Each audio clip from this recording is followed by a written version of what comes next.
जब हम बात करेंगे स्टोर इमेज के हवाले से, तो जो फर्स्ट थिंग हमारे जहन में आएगी वो तमाम एलिमेंट्स की के अंदर, तो जो फर्स्ट चीज जो होगी that will be atmosphere of the store. जितना बेहतर एटमॉस्फेयर ऑफ द स्टोर आप क्रिएट करने में कामयाब होंगे, अल्टीमेटली उतना ही ज़्यादा आपका इमेज एज ए रिटेलर बेहतर होगा। तो एटमॉस्फेयर क्या है? एक साइकोलॉजिकल फीलिंग है जो कि कस्टमर को मिलती है when she visit a retail store. तो अगर उसको एक अच्छी पॉजिटिव एनर्जेटिक फीलिंग आएगी, he will be able to spend more into the store. और ये रिसर्च स्टडीज कहती हैं कि if a customer is happy inside the store, ultimately he will be encouraged to buy more, he will spend more into the retail store. और अगर ऐसा होगा तो अल्टीमेटली रिटेलर उसका बेनिफिशियरी है। हमारे पास दो तरह की सिचुएशंस हैं। अगर तो वो फिजिकल स्टोर रिटेलर है और अगर तो वो नॉन फिजिकल स्टोर रिटेलर है, यानी कि नॉन स्टोर रिटेलर है, जिसे हम ऑनलाइन स्टोर कह सकते हैं, वेब स्टोर भी कह सकते हैं। तो वो तमाम एटमॉस्फेयर जो कि वो तमाम फिजिकल कैरेक्टरिस्टिक्स जो कि आप किसी भी स्टोर में जाते हैं और आपको वहां मिलते हैं, वो सारे एटमॉस्फेयर के अंदर कंट्रीब्यूट करते हैं, एटमॉस्फेयर को बेहतर करते हैं, एटमॉस्फेयर को बुरा करते हैं। वो फिजिकल कैरेक्टरिस्टिक्स, वो सारी बातें आपको स्टोर के अंदर रिफ्लेक्ट होती हैं। इसी तरीके से अगर हम नॉन स्टोर रिटेलर की बात करें या वेब रिटेलर की बात करें, तो फॉर एग्जांपल उसका जो इंटरफेस है आपकी वेबसाइट का, जो कस्टमर को नजर आ रहा है, दैट इज एक्चुअली वो feeling, that is actually the face of the retail store. बेशक अगर हम बात कर रहे हैं कैटलॉग्स की, it is one of the things for the retail store. अगर हम बात करते हैं वेंडिंग मशीन्स की, अगर हम बात करते हैं वेबसाइट्स की, ये वो सारी चीजें हैं जो कि नॉन स्टोर बेस्ड हैं, नॉन स्टोर रिटेलर्स हैं के डिफरेंट मॉड्स हैं, डिफरेंट टाइप्स हैं।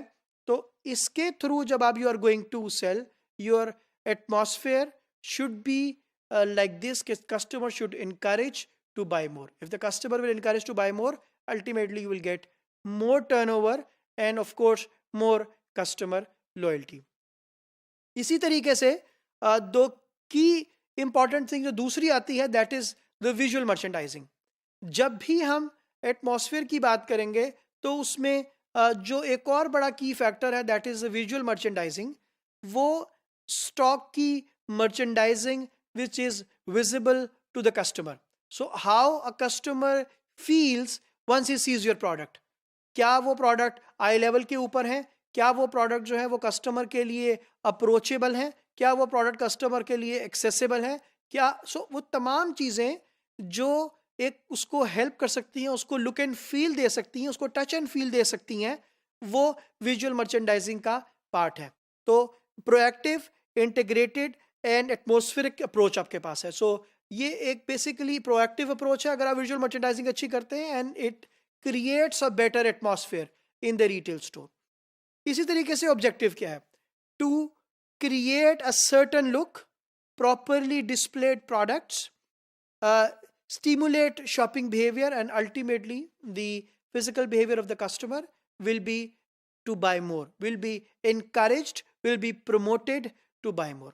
तो virtual merchandising की फॉर एग्जाम्पल मैं अगर आपसे एक एग्जाम्पल शेयर करता हूँ which is of the gap store, तो in the image you can easily identify that the products, for example trousers, for example the jackets or shirts are properly displayed, prices are properly displayed, how it will look like, it is also displayed, so the customer should know that how he will look like once he will wear it, and then you will have the stocks available for the customer to buy it. So visual merchandising is one of the key thing which actually impacts the customer to buy more, which actually impacts customer to at least buy from your retail store rather than only seeing the store and then leaving the store. So the target of every retailer is to improve overall the atmosphere and ultimately also the visual merchandising. The more you will focus on visual merchandising, the more you will be able to have